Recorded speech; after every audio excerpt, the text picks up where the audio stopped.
అందరికీ వందనాలు. ఈ వీడియో వచ్చేసి ఆయుర్వేదిక్ మెడిసిన్ గురించి. ఈ యొక్క వీడియో ఎవరికైనా ఉపయోగపడుతుందని చెప్పేసి మాత్రమే చేశాను, పెయిడ్ ప్రమోషన్ కాదు. మన ఉమ్మడి ఆదిలాబాద్ జిల్లా సారంగపూర్ మండల్ పెండల్దరి గ్రామంలో ఆయుర్వేదిక్ మెడిసిన్ మనకి లభిస్తుంది.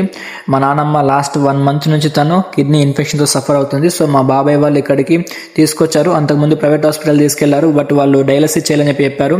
బట్ ఈ యొక్క ఆయుర్వేదిక్ మెడిసిన్ యూజ్ చేయడం ద్వారా వితౌట్ డయాలసిస్ లేకుండా తను రికవర్ అవుతుంది. సో ఇక్కడ మేము వచ్చినప్పుడు నేను ఇక్కడ చూస్తే ఏమంటారు, చాలా అడవిలో వీళ్ళు ఉంటున్నారు. ఇక్కడ ఏమంటారు, మనకి నిజంగా మనకు ఆయుర్వేదిక్ మెడిసిన్ అనేది మనకి ఇక్కడ లభిస్తుంది. వేరే వేరే డిఫరెంట్ రాష్ట్రాలకు వెళ్ళి కూడా ఇక్కడికి వచ్చేసి వాళ్ళు మెడిసిన్ తీసుకొని వెళ్తున్నారు.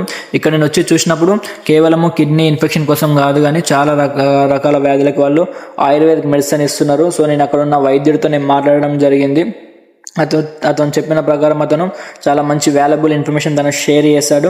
ఏమంటే ఇక్కడ కేవలము గురువారం ఆదివారం మాత్రమే వాళ్ళు ఆయుర్వేద మెడిసిన్ వాళ్ళు ఇస్తారు. అతనితో నేను మాట్లాడినప్పుడు అతను కొంత ఇన్ఫర్మేషన్ ఇచ్చాడు. ఆ ఇన్ఫర్మేషన్ యొక్క వీడియో కూడా నేను పెట్టాను, చూడండి.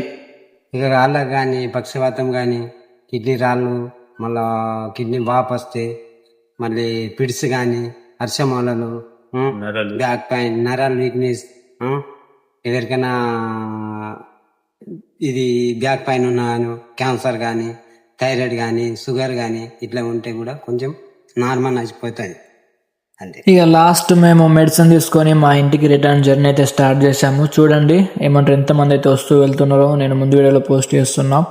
ఏమంటారు, ఈ యొక్క ఇన్ఫర్మేషన్ మీకు వాల్యుబుల్ అనిపిస్తే ఇట మీ తెలిసిన వారికి కూడా మీరు ఈ యొక్క వీడియోని షేర్ చేయాల్సిందిగా నేను మనవి చేస్తున్నాను. Thank you for watching. Bye bye.